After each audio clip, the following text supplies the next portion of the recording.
दोस्तों, कैसे हो आप। उम्मीद करता हूँ आप सही होगे और सुरक्षित भी होगे। तो फ्राइडे लेक्चर है आज इकोनॉमी अर्थव्यवस्था का 30 क्वेश्चन कंप्लीट करने हैं। 20 क्वेश्चन हमने कंप्लीट कर लिए हैं लेवल फर्स्ट में और लेवल सेकंड में। आपको वीडियो सेंड कर दी गई है टेलीग्राम ग्रुप पर भी और व्हाट्सएप ग्रुप पर भी और हमारे यूट्यूब चैनल ITI नगर पर भी। ठीक है, अगर आप नए हैं तो हमारे ITI नगर चैनल को सब्सक्राइब कीजिए और बेल आइकन दबाइए, जिससे कि आपको आने वाली वीडियो के नोटिफिकेशन आपको तुरंत के तुरंत मिल जाए। ठीक है, तो आज फ्राइडे लेक्चर में हम महा चैलेंज क्विज चला हुआ है, जिसमें कि इकोनॉमिक्स अर्थव्यवस्था के 30 क्वेश्चन कवरेज कराए जाते हैं, वो भी विद इम्पोर्टेंट नोट्स के साथ। तो इकोनॉमी 1.3 में अर्थव्यवस्था, भारतीय अर्थव्यवस्था के घरेलू महत्वपूर्ण अर्थव्यवस्था के महत्वपूर्ण पहलू चले हुए हैं, उसको हम देख रहे हैं। लेवल थर्ड हमको अब कंप्लीट करना है। आज हमारे 30 क्वेश्चन कंप्लीट हो जाएंगे। तो इवनिंग लेक्चर में हम 21 नंबर क्वेश्चन से स्टार्ट कर देंगे। 30 क्वेश्चन हम कंप्लीट कर लेंगे। तो 21वां क्वेश्चन क्या कहता है कि भारत में छिपी हुई बेरोजगारी। देखिए, मैं आपको बता दूं कि मैंने आपको जिक्र किया है, अदृश्य बेरोजगारी के बारे में जिक्र किया है, परछन बेरोजगारी के बारे में जिक्र किया है, और जो छिपी हुई बेरोजगारी है ये भी इसी का नाम है, जिसको हम परछन और अदृश्य भी बोलते हैं, छिपी हुई बेरोजगारी। तो मुख्य रूप से संबंधित है। बताइए, 4 क्षेत्र दिए गए हैं, कृषि, ग्रामीण क्षेत्र, विनिमय क्षेत्र और शहरी क्षेत्र। तो बताना है कि जो छिपी हुई बेरोजगारी है किस क्षेत्र से संबंधित है। तो जो इसका ऑप्शन है, फोर्थ ऑप्शन, देखिए फोर्थ ऑप्शन इसका करेक्ट हो जाएगा, कृषि क्षेत्र और ग्रामीण क्षेत्र, क्योंकि कृषि ग्रामीण क्षेत्र में ही होती है ज़्यादातर। तो वहाँ पर एक मुख्य कारण उभर के आता है, कृषि और ग्रामीण क्षेत्र। तो इसका आंसर क्या हो जाएगा, फर्स्ट और सेकंड छिपी हुई बेरोजगारी से संबंधित है। सेकंड क्वेश्चन देखिए, 22 क्वेश्चन कहता है कि संरचनात्मक बेरोजगारी का कारण है। कारण पूछ रहा है कि संरचनात्मक बेरोजगारी का कारण क्या है। कारण हो जाएगा फोर्थ ऑप्शन, देखिए फोर्थ ऑप्शन इसका करेक्ट हो जाएगा कि अपर्याप्त उत्पाद क्षमता ही संरचनात्मक बेरोजगारी का कारण है। व्याख्या देखिए कि संरचनात्मक बेरोजगारी वह बेरोजगारी है जो अर्थव्यवस्था में होने वाले संरचनात्मक बदलाव के कारण उत्पन्न होती है। ठीक है, उसको हम संरचनात्मक बेरोजगारी बोलते हैं। नेक्स्ट क्वेश्चन देखिए, नेक्स्ट क्वेश्चन 23 क्या कहता है कि शहरी क्षेत्रों में आमतौर पर किस प्रकार की बेरोजगारी देखी जाती है। जो शहरी क्षेत्र में हम किस प्रकार की बेरोजगारी देखते हैं। ग्रामीण क्षेत्र में, कृषि प्रधान क्षेत्र है, उसमें हम अदृश्य छिपी हुई बेरोजगारी आमतौर पर देखते हैं। तो शहरी क्षेत्र में हम क्या देखते हैं, शिक्षित बेरोजगारी आमतौर पर देखी जाती है। तो इसका आंसर क्या हो जाएगा, शिक्षित बेरोजगारी। ठीक है, व्याख्या देख लीजिए। व्याख्या में क्या कहता है कि देश में शिक्षण संस्थानें, जैसे अब मैं आपको अच्छी तरह एग्जांपल देके बताऊंगा कि शिक्षण जो संस्थाएं हैं, शिक्षित बेरोजगारी कैसे निकल के आती है। जैसे विश्वविद्यालय, कॉलेज, स्कूलों आदि की संख्या में वृद्धि होने के कारण शिक्षित लोगों की संख्या में अत्यधिक वृद्धि हुई है।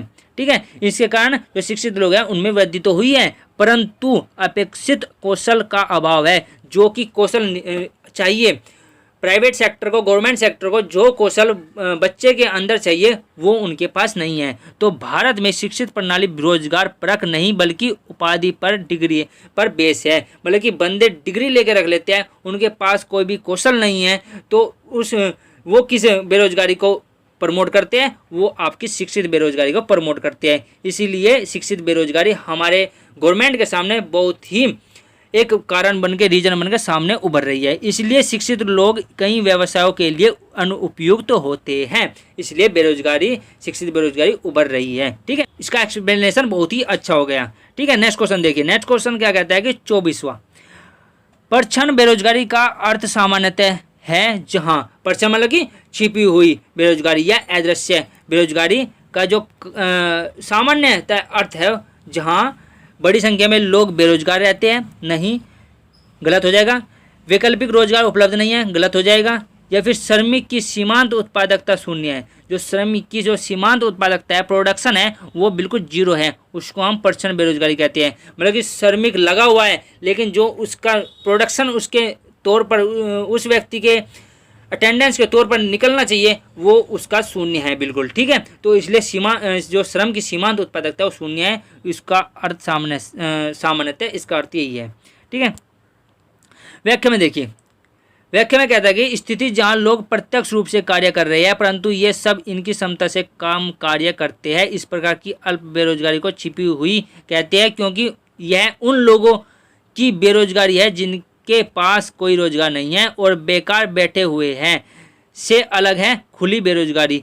इसलिए इसे परछन बेरोजगारी भी कहा जाता है। ठीक है, नेक्स्ट क्वेश्चन देखिए, नेक्स्ट क्वेश्चन क्या कहता है, 25वां क्वेश्चन है आपके सामने कि किस प्रकार के बेरोजगारी में स्नातक तथा स्नातकोत्तर डिग्री वाले युवा नौकरी प्राप्त नहीं कर पाते हैं। किस प्रकार की बेरोजगारी होती है जिसमें शिक्षित जो लोग होते हैं वो रोजगार नहीं ले पाते, उसमें शैक्षिक बेरोजगारी में लोग नौकरी नहीं ले पाते। इसका आंसर थर्ड हो जाएगा।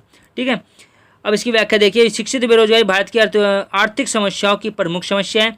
यह स्थिति हमारे आर्थिक विकास में बाधक है। शिक्षित वर्ग में बेरोजगारी अलग किस्म की बेरोजगारी है। जैसे कोई भी व्यक्ति वह स्नातक व स्नातकोत्तर पढ़ाई कर लेते हैं और वह बेरोजगार हो जाते हैं, तो इसी स्थिति को शिक्षित बेरोजगारी कहा जाता है। ठीक है, इसकी डेफिनेशन हो गई। नेक्स्ट क्वेश्चन देखिए, 26वां क्वेश्चन आपके सामने है। 26वां क्वेश्चन कहता है कि बेरोजगारी तब होती है जब लोगों को वर्ष के कुछ महीनों के दौरान रोजगार नहीं मिल पाता। मैंने आपको बताया था लेवल फर्स्ट जो मॉर्निंग का लेक्चर था उसमें बताया था कि जो मौसमी बेरोजगारी होती है उसमें कुछ महीने तक जो कृषि क्षेत्र होते हैं उसमें लोगों को खाली बैठना पड़ जाता है, तो उसको बेरोजगारी को हम कहते हैं मौसमी बेरोजगारी। इसका जो करेक्ट आंसर हो जाएगा मौसमी बेरोजगारी हो जाएगा। ठीक है, व्याख्या देख लीजिए कि मौसमी बेरोजगारी कृषि क्षेत्र तथा कुछ विशेष उत्पादक इकाइयों चीनी एवं बर्फ के कारखानों में देखी जाती है। चीनी जो कारखाने होते हैं और बर्फ के जो कारखाने होते हैं उसमें भी देखी जाती है, और जो कृषि क्षेत्र है वो तो एक विशेष तौर पर इसको गिना जाता है। कृषि क्षेत्र चीनी व बर्फ के कारखानों में काम की प्रकृति ऐसी है कि श्रमिकों को एक वर्ष में 4 से 6 महीने बेकार रहना पड़ सकता है। अगर मौसम की कंडीशन ज़्यादा खराब होती है, अगर कम होती है तो कम रहना पड़ता है। ठीक है, 27वां क्वेश्चन देखिए। 27वां क्वेश्चन है कि परछन बेरोजगारी मतलब जिसे छिपी हुई अदृश्य बेरोजगारी कहते हैं को और किस नाम से जाना जाता है। यही पूछ लिया कि और किस नाम से इसको जाना जाता है, तो अल्प रोजगार इसका करेक्ट आंसर हो जाएगा कि इसको अल्प रोजगार के रूप में भी जाना जा सकता है। परछन बेरोजगारी अर्थात छिपी हुई बेरोजगारी यह वह स्थिति है जब एक श्रमिक काम तो कर रहा होता है लेकिन उसकी क्षमता का पूरा उपयोग नहीं हो पाता। ऐसी स्थिति में एक श्रमिक किसी खास काम में इसलिए लगा रहता है क्योंकि उसके पास उससे बेहतर करने को कुछ भी नहीं होता है। ठीक है, तो उसको हम परछन बेरोजगारी का भी नाम दे सकते हैं। नेक्स्ट क्वेश्चन देखिए, नेक्स्ट क्वेश्चन 28वां है कि परछन बेरोजगारी निम्न में से किसकी एक विशेषता है। विशेषता पूछ रहा है कि परछन जो छिपी हुई बेरोजगारी है, अदृश्य बेरोजगारी है, वो किसका उदाहरण विशेषता है। तो ये आपका करेक्ट हो जाएगा। आपको भी पता होगा कृषि की विशेषता बन जाती है परछन बेरोजगारी। कई बार रिपीट हो गया है, इंपॉर्टेंट क्वेश्चन बन आता है। कृषि क्षेत्र में परछन बेरोजगारी अधिक पाई जाती है। परछन बेरोजगारी वह है जिसमें श्रमिक आवश्यकता से अधिक काम करते हैं लेकिन कुछ लोगों की उत्पादकता शून्य होती है। जैसे 5 लोग लगे हुए हैं, वहाँ पर काम है 2 बंदों का, तो 3 जो बंदे की उत्पादकता हो गई वो शून्य हो गई।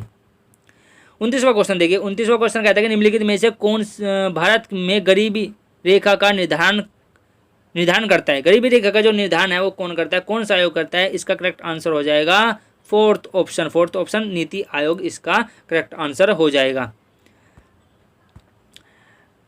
व्याख्या देखिए, व्याख्या क्या कहता है कि गरीबी रेखा का निर्धारण नीति आयोग द्वारा किया जाता है। नीति आयोग ने गरीबी की रेखा शहरों में प्रति परिवार 5 सदस्यों वाला जो परिवार है शहर में 4,500 रुपये प्रति माह और गांव में 3,900 रुपये प्रति माह प्रति परिवार का स्तर तय किया गया है। ठीक है, शहर में कितना है 4500 है और गांव में 3900 रुपये प्रति माह जो 5 सदस्य वाला परिवार है उसके लिए तय किया गया है गरीबी रेखा का निर्धारण। 30वां क्वेश्चन इस वीडियो का लास्ट क्वेश्चन है कि भारत के किस राज्य में गरीबों का प्रतिशत सबसे अधिक है। सबसे अधिक प्रतिशत पूछ रहा है कि किस राज्य में गरीबों का जो प्रतिशत है वो सबसे अधिक है। इसका करेक्ट आंसर हो जाएगा छत्तीसगढ़। छत्तीसगढ़ राज्य में सबसे अधिक प्रतिशत गरीबों का है। प्रतिशत के आधार पर सर्वाधिक गरीबी वाला राज्य छत्तीसगढ़ है। प्रतिशत के आधार पर सर्वाधिक गरीब राज्य निम्नलिखित है। छत्तीसगढ़ में 39.93% है। झारखंड में 36.96% है। मणिपुर में 36.89% है। अरुणाचल में 34.67%। बिहार में 33.74% बेरोजगारी स्तर है। ठीक है, तो आज का जो लेक्चर है यहीं पर समाप्त करते हैं। उम्मीद करता हूँ आपको ये लेक्चर पसंद आया होगा। तो आपका जो सैटरडे लेक्चर है वो आपको कल मिल जाएगा टाइम के अनुसार। तो जो भी सब्जेक्ट होगा आपने टाइम टेबल आप टेलीग्राम ग्रुप पर भी जाके दे सकते हैं। तो उम्मीद करता हूँ आपको पसंद आया होगा। तो इसको लाइक कीजिए, शेयर कीजिए और ज़्यादा से ज़्यादा शेयर कीजिए। अगर नए हो तो सब्सक्राइब कीजिए। Thank you watching for this video. Press the bell icon on the YouTube app and never miss another update.